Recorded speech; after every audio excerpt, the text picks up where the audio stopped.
Bismillahirrahmanirrahim. This is the second video on acquisition costs of unproved property under successful effort method, and we are going to discuss accounting treatment for disposition of capitalized cost. We are going to explain the impairment of significant and insignificant unproved properties.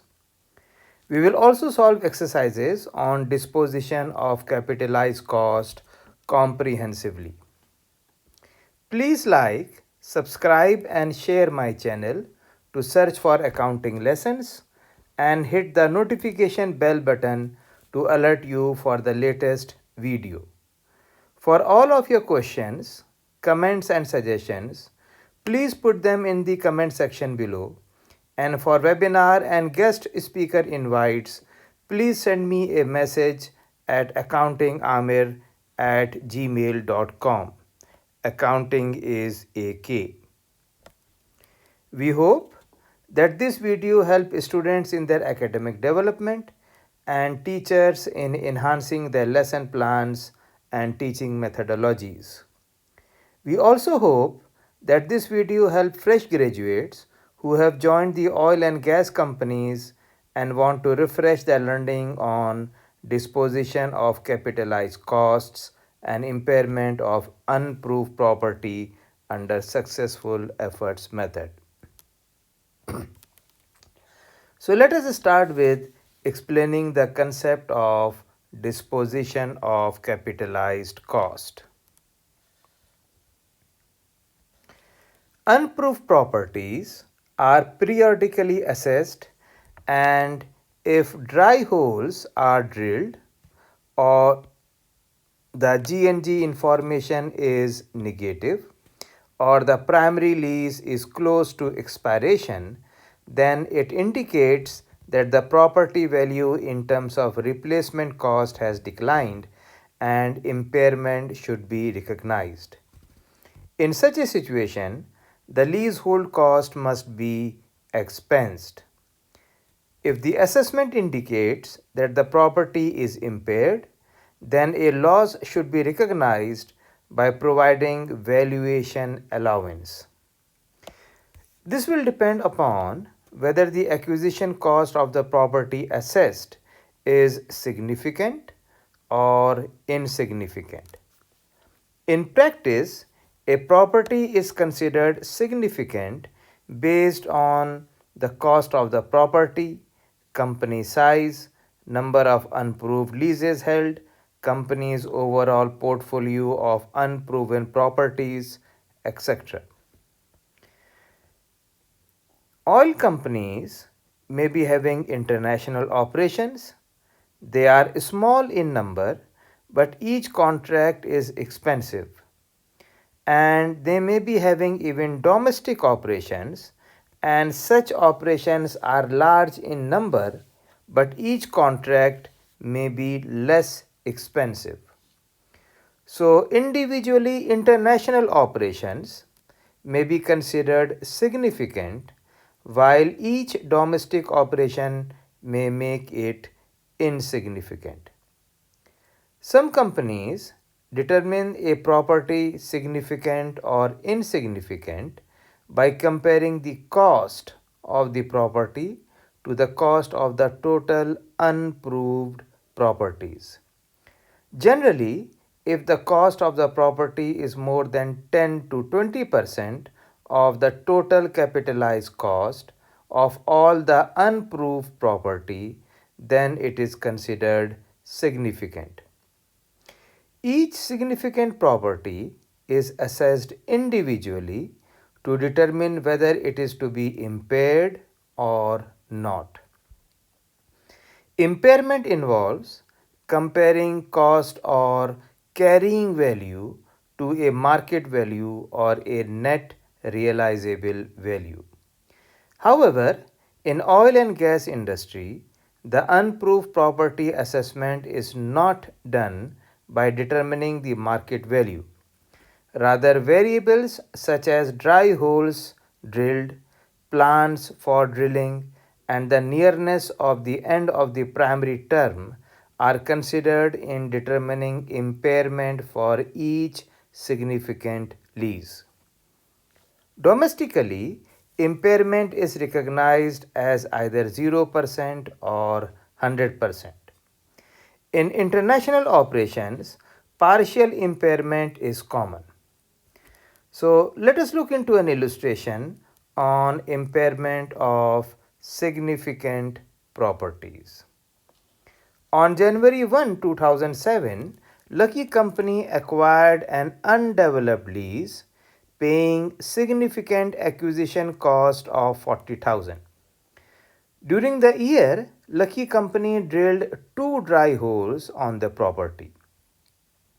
As a result of drilling these dry holes, Lucky Company decides on December 31 that the lease was 25% impaired.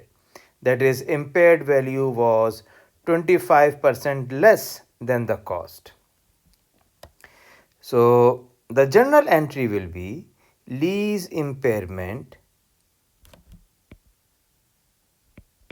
and that is an expense. Lease impairment expense is debit by 25% of 40,000, that is 10,000, and allowance for impairment is credit by 10,000. The allowance for impairment is a contra asset account, and we will record this in balance sheet as follows. We have assets, and for acquisition the asset's name is unproved property, and that is 40,000. And from this we are going to subtract the allowance for impairment, and that is 10,000.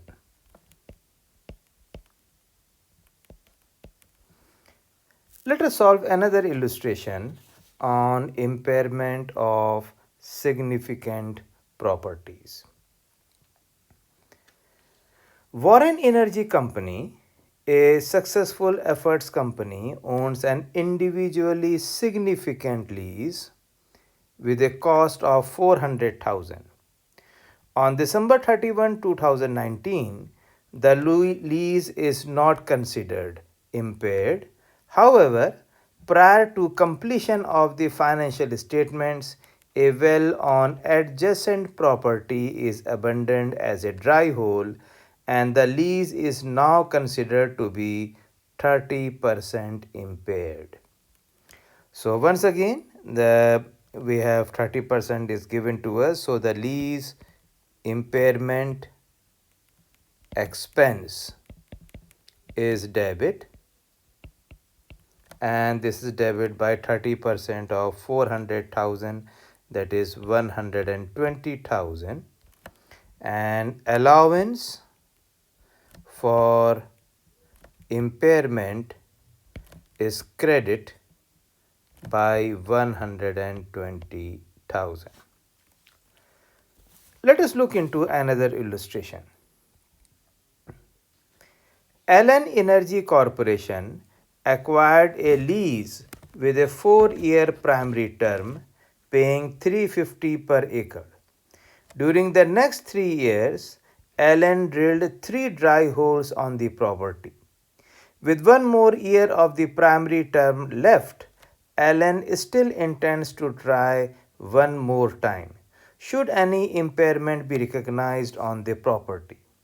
Now, since Allen has firm plans to drill an additional well, recognizing partial or even no impairment would be valid. Next, let us look into a more comprehensive illustration on impairment of significant properties. Basic Petroleum, a new company using the successful efforts method of accounting, began operations in 2018 with acquisition of 4 undeveloped leases, all individually significant. Give the entries assuming the preceding transactions, and we are going to first record the general entries for the year 2018. And for the year 2018, the first one is about the shooting right, and shooting rights are the G&G expense. So this is transaction number A. This is G&G expense is debit by 35 plus 30, that is 65,000, and cash is credit by 65,000. Then we go for B. G&G cost are there again, and these are for G&G studies, that is 56, and 80, that is 136. So once again G&G expense, and this time this is G&G studies is debit by 136,000, and again cash is credit by 136,000. We go to number C. Lease bonuses, and these are the acquisition cost, and they are going to be capitalized as unproved property. So unproved property is debit, and this is by debit by 30 plus 40 70 plus 60 130 plus 50 180, so that is 180,000, and cash is credit by 180,000. We go to transaction number D. G&G cost detailed 70 and 30, 100 and 175. Okay, so these are G&G expenses again.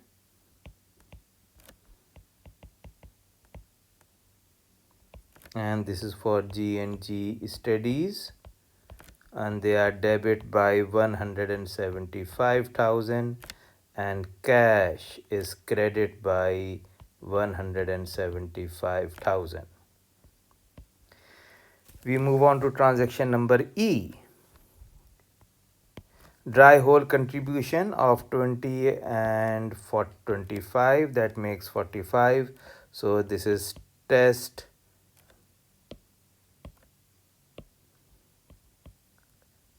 well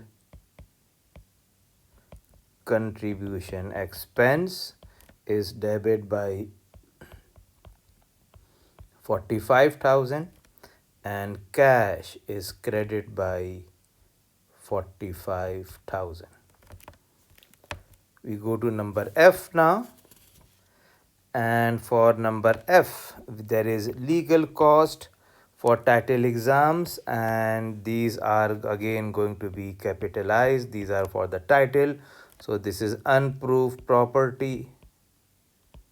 Unproved property is debit by 10 and 10, that is 20,000, and cash is credit by 20,000. We go to number G. Legal cost title defense. Now title defense is not an acquisition cost, this is an exploration cost, so this will be legal expense, and we can write down exploration is debit by 39,000, and cash is credit by 39,000. Then we go to number H, delinquent taxes, and these delinquent taxes are going to be capitalized. These are for acquisition.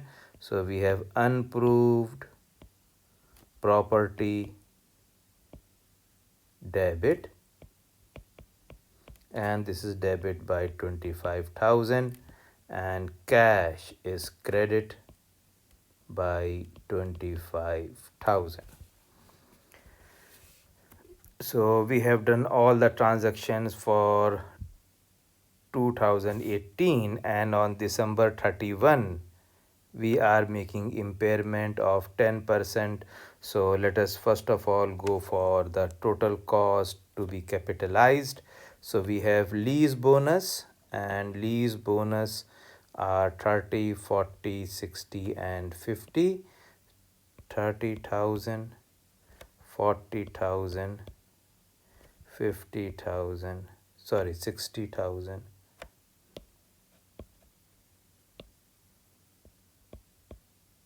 and 50,000. Then we have title exam 1, 5, 4 and 10. 1,000, 5,000, 4,000 and 10,000. We have then delinquent cost of 25,000. So the total capitalized cost is 56,000, 45,000, 64,000 and 60,000. Then we have impairment of 10%, 25%, nothing over here, and then we have 40%. Then we have the impairment in to be calculated. 10% will be 5,600, and then 11,250, 0 over here, and 24,000. So the net CV after impairment will be 56 minus 5,600, that is 50,400, 33,750, 64,000 and 36,000. Then we are going to record transactions for the year 2019.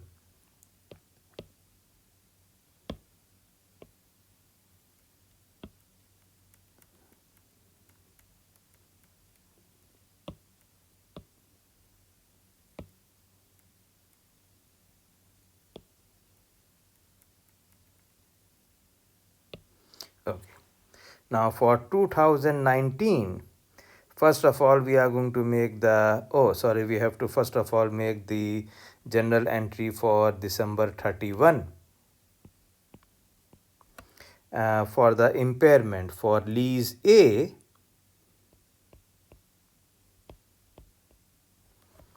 there is a lease impairment expense of 5,000. These are the expenses. So we have for lease A, lease impairment expense debit by 5,600, and allowance for impairment is credit by the same amount. Then we are going to have the impairment for lease B. Again the same journal entry, lease impairment expense is debit by 11,250, and allowance for impairment is credit by 11,250. For lease C, there is no impairment, so no entry will be done over here. We go to lease D, and for lease D we have lease impairment expense debit and this is debit by 24,000, and allowance for impairment is credit by 24,000. Then we are going to make the journal entries for the year 2019.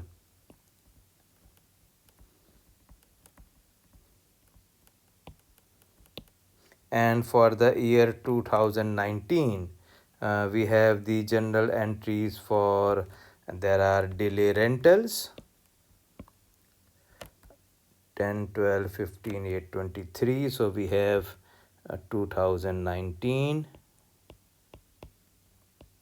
and we have delay rental expense,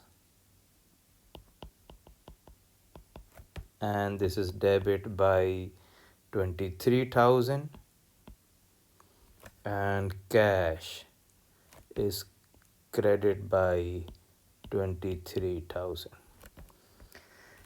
Then we have property tax, and these property taxes are going to be the ad valorem taxes.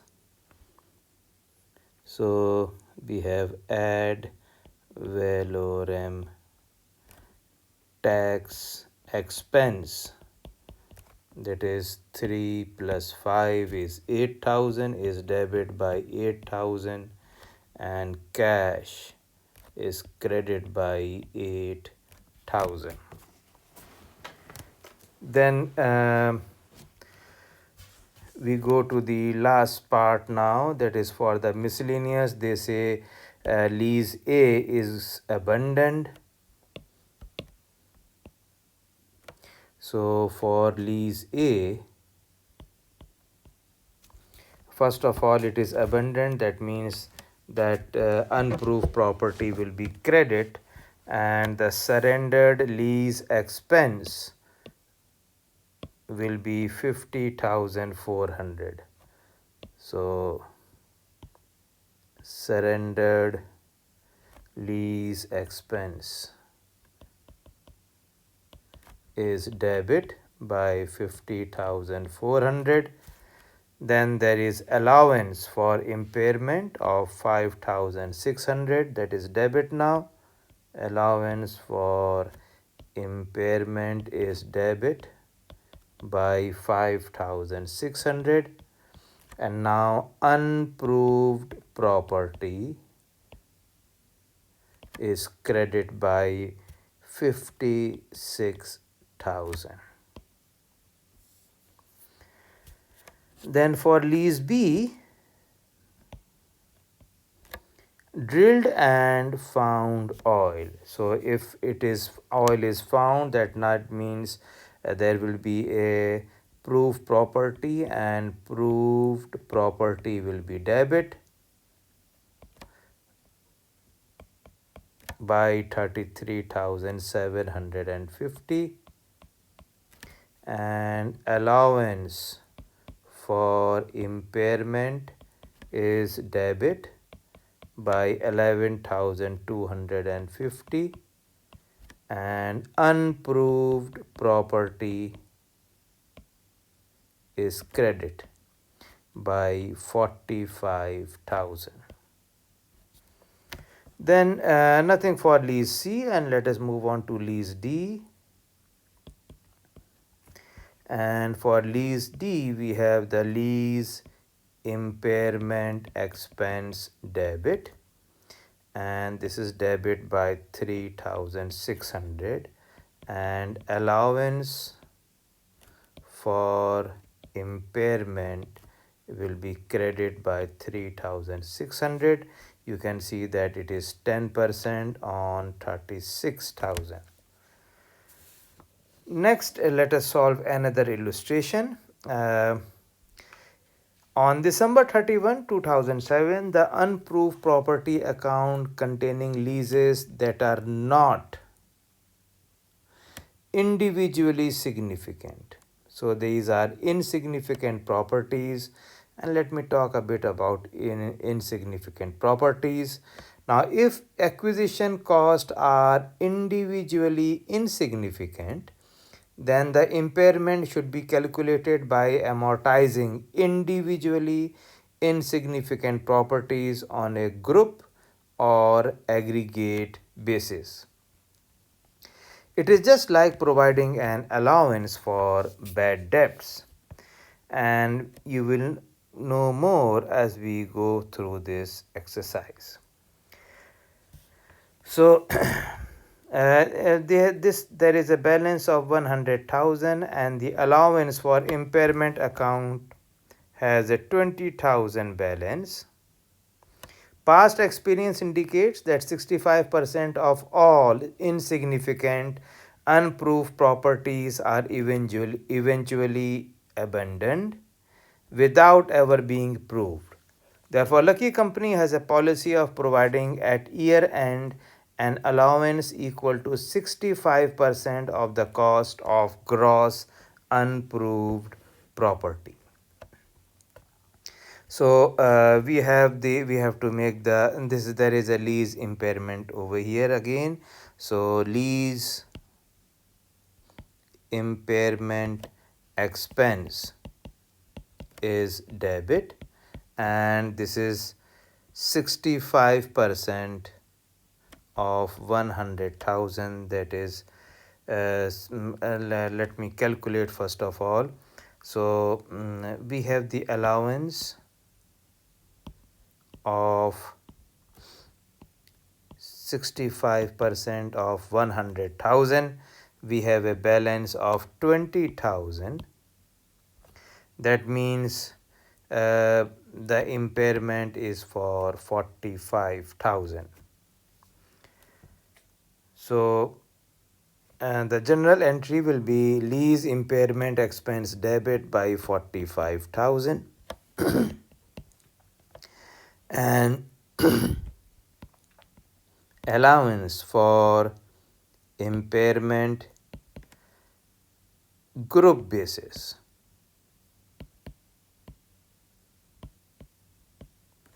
is credit by 45,000. You can see that we have just written allowance, we have not written allowance for impairment, rather we have written allowance for impairment group basis to indicate that this is an impairment allowance for individually insignificant property.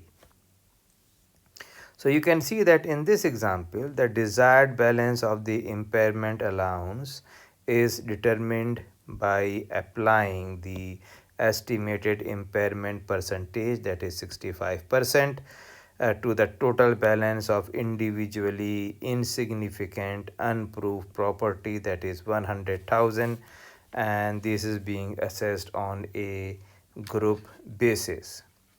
Now the amount of impairment recognized, that is 45,000, is the difference between the current balance, that is 20,000, in the impairment account allowance before impairment and the desired balance.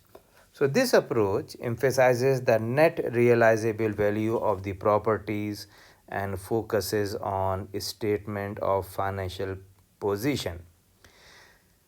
We can also calculate impairment expense by determining the average holding period.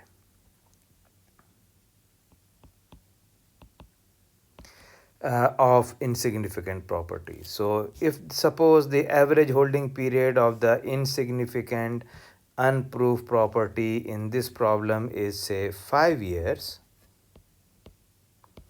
and the current property have been held for an average of say 3 years, then the abandonment rate will be 65% divided by 1/5 of 65, that is 13% per year.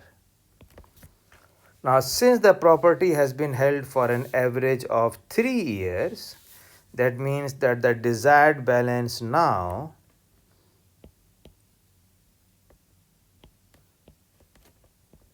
is 3 years, that means 39,000, we have the beginning balance of 20,000, and so the lease impairment expense will be for the balance that is 19,000. And this is determined by subtracting the current allowance account balance of 20,000 from the desired balance of 39,000, and this has yielded uh, the required adjustment of 19,000. So 19,000 will be recognized as impairment expense in the current year if we follow average holding period. A company can also amortize insignificant unproved property cost over the average primary term.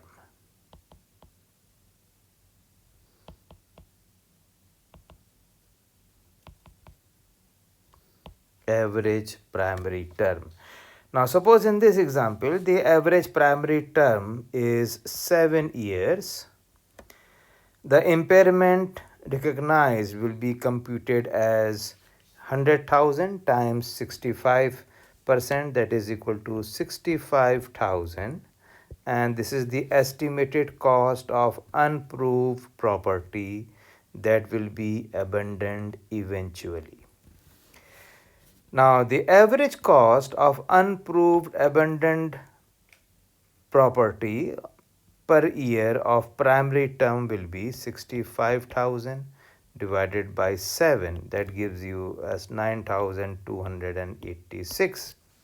So the lease impairment expense will be 9,286, and the general entry will be lease impairment expense debit by 9,286, and allowance for impairment group basis will be credited by 9,286. So this method, average primary term, in contrast to the first two method, emphasizes more on the net income measurement. Let us solve another exercise on impairment of insignificant properties. On December 31, 2018, the account for Drake Oil Company's individually insignificant unproved properties had a balance of 800,000. The impairment allowance account had a balance of 75,000. Give the entries for each of the following transactions occurring in 2018, 19, and 20. All transactions concern individually insignificant unproved properties. Assume Drake has a policy of maintaining a 55% allowance, that is 55% of gross unproved properties. Give the entry to record impairment on December 31. So first of all, we are going to calculate the amount of impairment, and for this we have the property of 800,000, and 55% of 800,000 will be, so first of all let me have the allowance, and this is transaction number A. So allowance is going to be 55% of 800,000, that is 440,000. This is the balance that we need. The beginning balance is 75,000. So the balance is 365, and the lease impairment will be the lease impairment expense will be debit, and this will be debit by 365,000, and allowance for impairment group basis will be credited by 365,000. Then we go to number B. During 2019, Drake surrendered leases that cost 300,000. They are surrendering, so that means allowance for impairment group basis is debit by 300,000 and unproved property is credit by 300,000. Then we go to number C. During 2019, leases that cost 50,000 were proved. So if it is proved, that means proved property is debit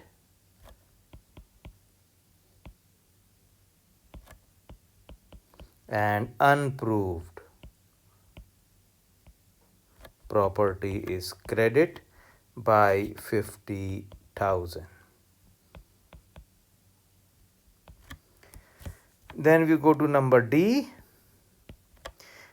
During 2019, leases costing 310,000 were acquired. So these are this cost will be capitalized as unproved property. So unproved property is debit, and this is debit by 310,000, and cash is credit by 310,000. We go to number E now, and here they say give the entry to record impairment on December 31, 2019. So we have once again we have to look into the amount of impairment, and before we determine the amount of impairment we must know the balance in our unproved property.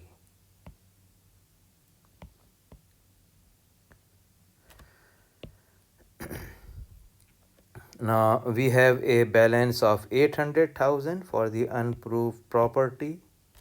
Then unproved property was credited by 300,000, and again it was credited by 50,000, and then it was debit by 310,000.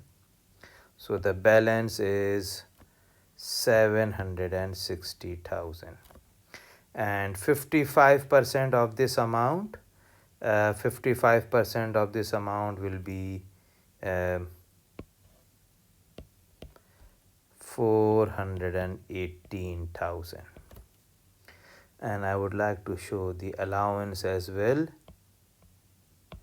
Now if you can remember, the allowance was 440, this was the balance, but then from this allowance of 3,000 was debit. That means now our allowance is how much? 140,000.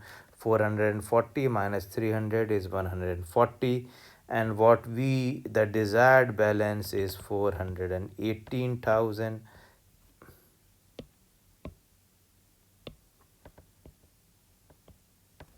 So the impairment is for 278,000, the balancing amount.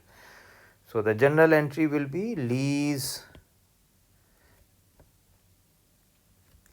impairment expense is debit by 278,000, and allowance for impairment group basis is credit by 278,000.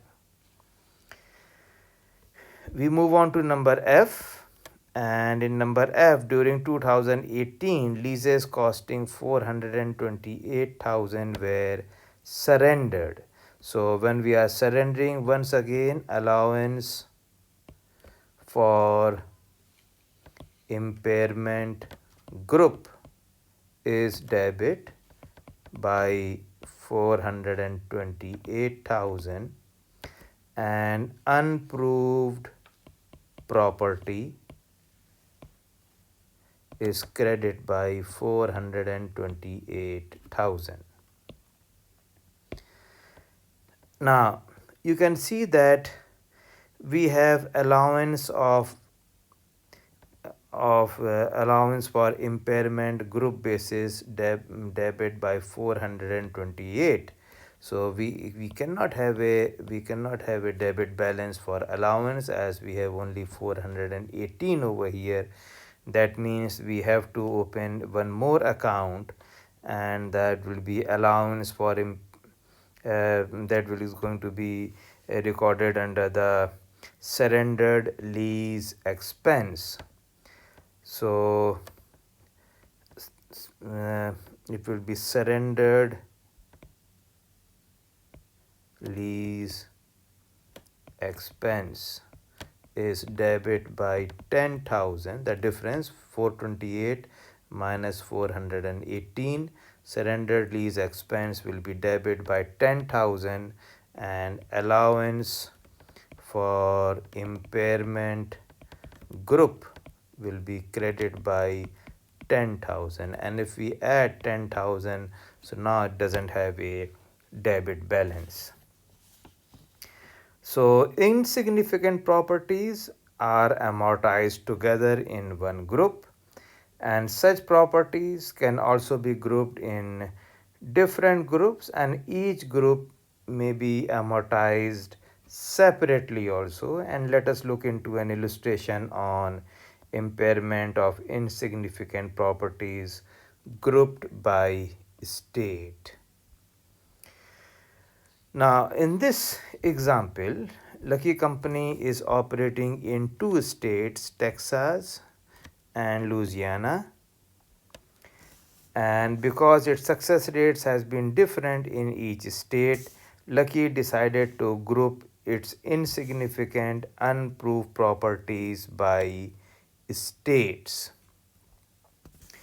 So as of December 31, 2008, the unproved property account for Texas has a 250,000 balance. This is about Texas. And the relevant allowance for impairment account has a 70,000 balance. On that date, the unproved property account for Louisiana has a balance of 150 with 30,000 in the related allowance for impairment account. Past experience indicate that 60% of all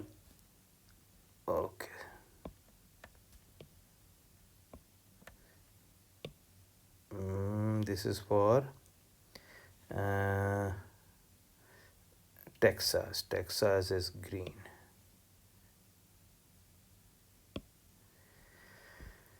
That 60% of all insignificant unproved properties in Texas are eventually abandoned, while 65%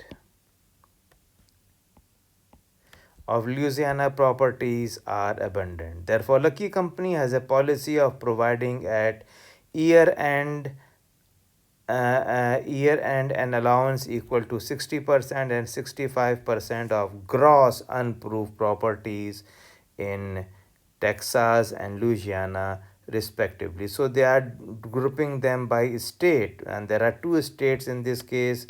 One is Texas and the other is Louisiana, and we are going to look into it. Okay, so first of all, we are going to determine the expense for, we take first of all say Texas, and the allowances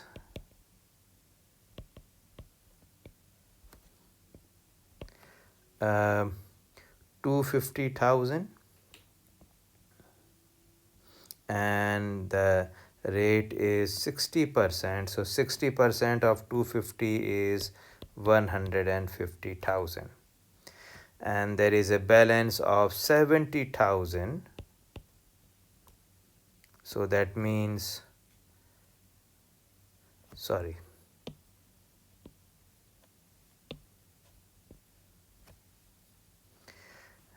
we have a balance of 250 or times 60, that is 150,000. We have a balance of 70, so the difference is 80,000, and this is the impairment expense. For Louisiana,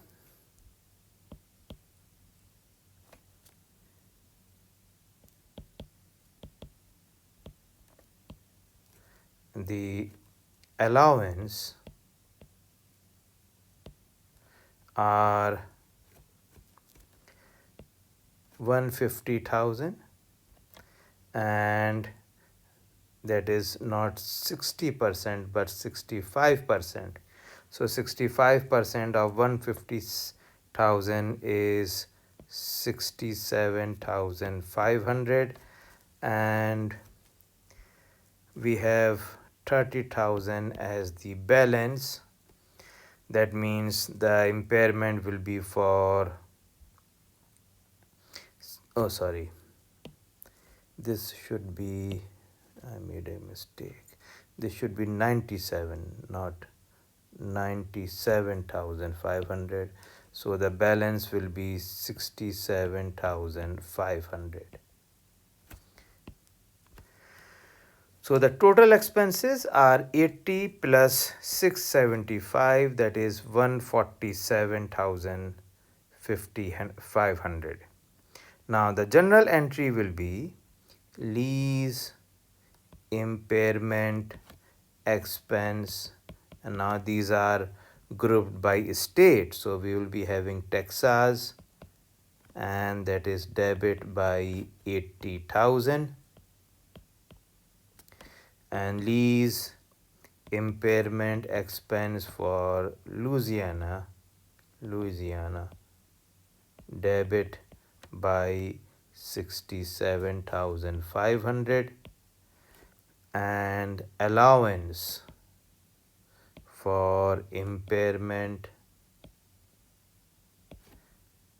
Texas, group basis is 80,000, and allowance for impairment, Louisiana, group basis is credit by 67,500. So that is how we may be doing if we are grouping insignificant properties by state. Now, if a property is jointly owned, then each working interest owner is independent to evaluate the property as significant or insignificant based on their plans for the property and their own financial accounting policies and procedures. Each working interest owner is independent to decide how to impair the property. Let us solve one final exercise on impairment of insignificant properties grouped by state before we wind up this session. Now, the following data for seaside petroleum relates to unproved property.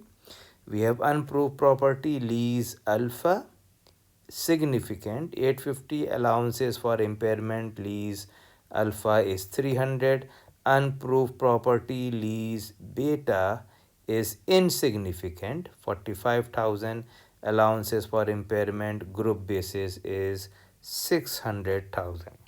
So give the entries to record the abandonment of both lease A and lease B. So let us go for lease A first of all. If it is going to be abandoned, so it is going to be surrendered lease expense is debit, and this is going to be debit 850 minus 300, that is 550,000, and allowances for impairment will be debit by 300,000 and unproved property will be credit by 850,000. For this is lease alpha, and then we have lease beta. For lease beta, this is a insignificant property, so allowances for impairment group is debit by 45,000 and unproved property is credit by 45,000. So this was the journal entry if both the properties are going to be abandoned, and we go for the second example, second part rather. Give the entries assuming instead that both lease A and B were proved. So if A and B are proved, so we have lease alpha, and the journal entry will be proved property. Now proved property will be debit by 550,000. Allowances for impairment will be debit by 300,000 and unproved property will be credit by 850,000. For lease beta, proved property will be debit and unproved property will be credit by 45,000. So this completes part 2 on acquisition cost of unproved property under successful efforts method, where we talked about disposition of capitalized cost and impairment of significant and insignificant unproved properties. I hope you have enjoyed this presentation, and if you found value in this video, then please like, subscribe and share my channel and hit the notification bell button to alert you for the latest video. And one last thing before I go, if you have any questions for future topics or any feedback, please put them in the comment section below.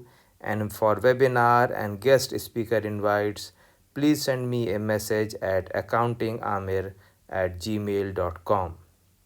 Remember, effective questioning brings insight, which fuels curiosity, which cultivates wisdom. I once again repeat, if you have any question regarding this session, then please don't hesitate to ask in the comment section or by email, and inshallah I will reply you back. Thank you so much and happy learning.